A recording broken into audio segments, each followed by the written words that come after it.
Hello guys, today we will discuss about the topic res judicata.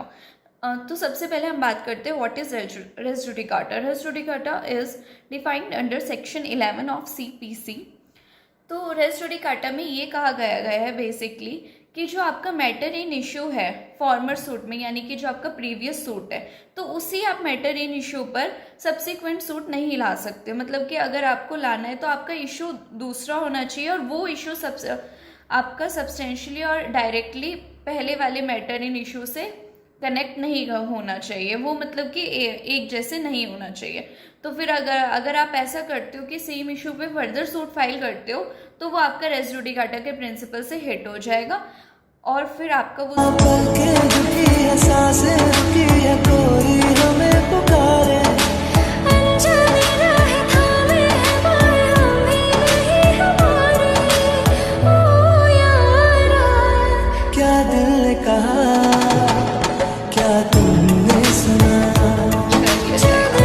Supreme court ने इसमें race judicata में एक guideline दी है।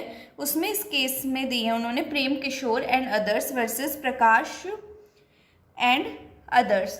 तो इस केस में सुप्रीम कोर्ट ने ये कहा है कि मान लो आप फर्दर सेम इशू पर रेस कर रहे हो, लेकिन आप फर्दर सेम इशू पे रेस जब कर सकते हो जब आपका प्रीवियस सूट यानी कि आपके फॉर्मर सूट में कंक्लूसिवनेस ऑफ जजमेंट रीच नहीं हुई हो, क्योंकि सेक्शन 11 ऑफ सीपीसी इस चीज़ की भी बात करता है कि जो डिसीजन है उसको फाइनलिटी अटेन होनी चाहिए, यानी कि डिसीजन कुछ फाइनल होना चाहिए। ऐसे ही मतलब केस को बंद नहीं होना चाहिए।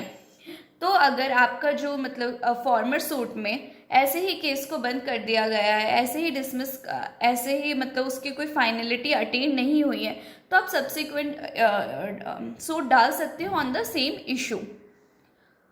This is the new guideline. I hope you all like it. The details of the case are mentioned below. Thank you.